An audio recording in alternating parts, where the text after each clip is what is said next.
আপনাকে দীর্ঘক্ষণ দেখতে পাচ্ছি ট্রাফিকের ভূমিকা আপনারা পালন করে যাচ্ছেন, আসলে এতে কি আপনাদের কোনো কষ্ট অনুভব হচ্ছে কিনা? আলহামদুলিল্লাহ আমাদের কোনো কষ্ট নাই, কারণ যেহেতু ট্রাফিক নাই এখন সেই এখানে জ্যামজট হয়ে থাকে। আমরা আরো এটা যাতে জ্যামজট না থাকে এই জন্য আমরা কাজ করতেছি। এই কাজ করতে গিয়ে এখন আমাদের ভালো লাগতেছে। আমি দীর্ঘক্ষণ দূর থেকে দেখতে পাচ্ছি কিন্তু চৌরাস্তায় আপনাদেরকে ট্রাফিকের ভূমিকাটা পালন করে যাচ্ছেন, আসলে কার নির্দেশে? আমার কাছে অনেক ভালো লাগতেছে যে আমরা মানুষের খেদমত করতে পারতেছি। আমি স্বেচ্ছায় এখানে আসছি, স্বেচ্ছায় ট্রাফিকের দায়িত্বটা পালন করতেছে, ভূমিকা পালন করতেছে, এই বিষয়টা আপনি কোন চোখে দেখছেন? আমি আসার পরে যতক্ষণ দেখলাম আমার কাছে খুব ভালো লাগছে, এবং পুলিশ থাকা সত্ত্বেও যে রকমের দায়িত্ব পালন করে তার থেকেও ভালোভাবে কাজ করতেছে। তার পুলিশ থাকা অবস্থায় যেরকম থাকে সবসময় স্বাভাবিকভাবে, কিন্তু এখন ওই রকমেরই আছে। এটা থেকে বোঝা গেছে যে আলেম সমাজ তারা সবকিছু তাদের পক্ষে সম্ভব, তারা সবকিছুই করতে পারে।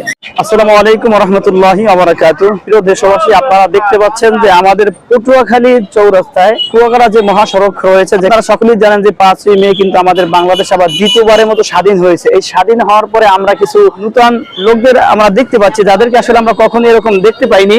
যে এখন কিন্তু আমাদের দেশে পুলিশ বাইরে যারা রয়েছে তারা কিন্তু আসলে নিরাপত্তা বিহীন আছে, যার কারণে তারা আসলে মাঠে নামতেছে না। তাদের অবর্তমানে আমরা দেখতে পাচ্ছি আমাদের পীর সাহেব চরমনাই তার যে মুরিদরা রয়েছে তারা কিন্তু আমরা দেখতে পাচ্ছি তাদেরকে সারা বাংলাদেশে প্রায় জায়গায় দেখা যায় তারা কিন্তু ট্রাফিকের দায়িত্ব পালন করে যাচ্ছে। এই বিষয়টা আসলে অত্যন্ত আমার কাছে ভালো লেগেছে, যার কারণে আপনাদের মাঝে কিন্তু আমি ভিডিওটি শেয়ার করতে বাধ্য হলাম। আসলে ভালো লাগার দিক থেকে আপনাদেরকে বলছি যে আসলে এভাবেই যদি আমাদের নিজ নিজ দায়িত্বে যদি আমাদের এই রাষ্ট্রটাকে আমরা হেফাজত করার চেষ্টা করি, আমি মনে করি তো অবশ্যই আমাদের এই রাষ্ট্র আবার পুনরায় রূপে ফিরে আসবে, ভালোভাবে আসলে আমাদের রাষ্ট্র পরিচালনা হবে ইনশাআল্লাহ। দর্শক, আমি যেখানে দাঁড়িয়ে রয়েছি আমি তাদের সাথে কথা বলার চেষ্টা করব এবং তাদের কাছ থেকে জানার চেষ্টা করব যে আসলে তারা যে এই ভূমিকা পালন করছে সে বিষয়ে তাদের সাথে আলোচনা করব এবং আপনাদেরকে বিস্তারিত জানার চেষ্টা করব। সে পর্যন্ত আপনারা আমাদের সাথেই থাকুন। আমি দীর্ঘক্ষণ দূর থেকে দেখতে পাচ্ছি কিন্তু চৌরাস্তায় আপনাদেরকে ট্রাফিকের ভূমিকাটা পালন করে যাচ্ছেন, আসলে কার নির্দেশে? এগুলো আমাদের কেন্দ্রীয় নির্দেশ আছে, তারপর আমাদের জেলা কমিটির যারা নেতৃবৃন্দ যাদের নির্দেশ আছে, আমরা স্ব উদ্যোগে এগুলো করতেছি আর কি। তবে কি সারা বাংলাদেশে চলতেছে? জি জি, সারা বাংলাদেশে। এখানে কিন্তু আমরা আরেক ভাইকে দেখতে পাচ্ছি কি দীর্ঘক্ষণ যাবত এখানে কিন্তু ট্রাফিকের ভূমিকা পালন করে যাচ্ছে। ভাই আসসালামু আলাইকুম। ভাইয়ের নাম? হাফেজ মোহাম্মদ তোফাজ্জল হোসেন। ভাই, এই যে আমি আপনাকে দীর্ঘক্ষণ দেখতে পাচ্ছি যে আসলে যে ট্রাফিকের ভূমিকা আপনারা পালন করে যাচ্ছেন, আসলে এতে কি আপনাদের কোনো কষ্ট অনুভব হচ্ছে কিনা? আলহামদুলিল্লাহ আমাদের কোনো কষ্ট নাই, কারণ যেহেতু ট্রাফিক নাই এখন সেই এখানে জ্যামজট হয়ে থাকে।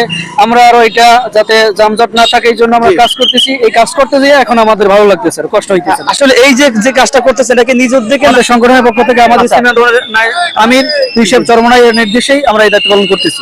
ধন্যবাদ আপনাকে। আমরা যদি আরেকটা বিষয় আপনাদেরকে জানাই, সামনে অগ্রসর হয়ে এখানে কিন্তু আমি বলছি যে প্রত্যেক জায়গায় জায়গায় উপরে দেখতে পাচ্ছি, ডানে বামে প্রায় জায়গায় কিন্তু আমরা দেখতে পাচ্ছি স্বেচ্ছাসেবী ইসলামী আন্দোলন যারা রয়েছে তারা কিন্তু অনবরত যে ভূমিকা ছিল সেই ভূমিকা কিন্তু তারা পালন করে যাচ্ছে।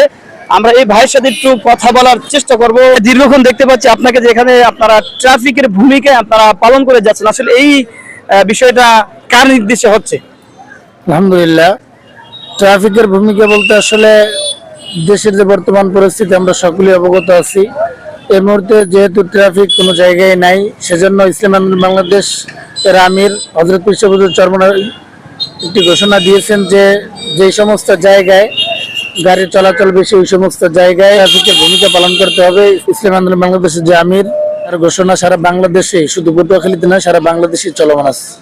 দর্শক, যেমনটা আপনাদেরকে আমরা পটুয়াখালী চৌরাস্তা থেকে জানাচ্ছিলাম যে আসলে এই যে ট্রাফিকের ভূমিকা যারা পালন করে যাচ্ছে এরা কিন্তু শুধু আমাদের পটুয়াখালী চৌরাস্তা এমনটা না, তারা কিন্তু আসলে সারা বাংলাদেশে এইভাবে ভূমিকা পালন করে যাচ্ছে। রাস্তায় পুলিশ ভাইরা যারা ট্রাফিকের দায়িত্ব পালন করে সেই ভূমিকা আপনারা পালন করতেছেন। আসলে এই যে আপনাদের আসলে ক্লান্তি আসছে কিনা? যে কোনো ক্লান্তি আসছে না, আরো আমার কাছে অনেক ভালো লাগতেছে যে আমরা মানুষের খেদমত করতে পারতেছি।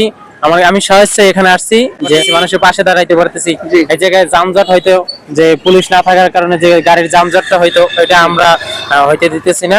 এটা আমাদের কাছে অনেক আনন্দের ব্যাপার যে আমরা মানুষের খেদমত করতে পারতেছি। আর শুনতে পারলেন যে আসলে এই যে তারা যে কাজটা করতেছে এই কাজটা তাদের কাছে অনেক অনেক ভালো লেগেছে। আমরা যতটুকু জানতে পেরেছি সাধারণ মানুষের কাছ থেকে এবং তাদের কাছ থেকেও জানতে পারলাম।